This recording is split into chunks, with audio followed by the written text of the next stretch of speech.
ছিল। তারপর সেই 2011 সালে প্রতিষ্ঠিত দল আমাদেরকে বিভিন্নভাবে ব্যবহার করেছে।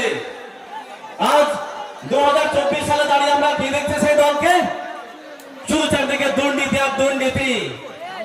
গতকাল কি দেখেছি? প্রায় 26,000 ছেলে মেয়ের চাকরি চলে গেছে।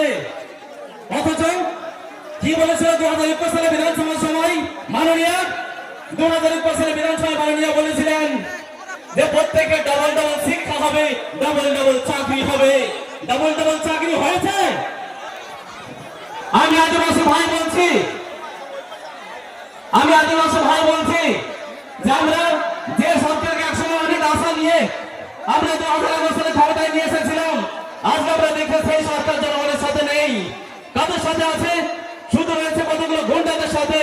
আমরা 2018 সাল দেখেছি পঞ্চায়েত ভোটে কি ব্যাপক দুর্নীতি চলেছে, ব্যাপক দাঙ্গা চলেছে, ব্যাপক লুট চলেছে। আমরা 2021 সালে দেখেছি সেখানে বুথ ক্যাপচার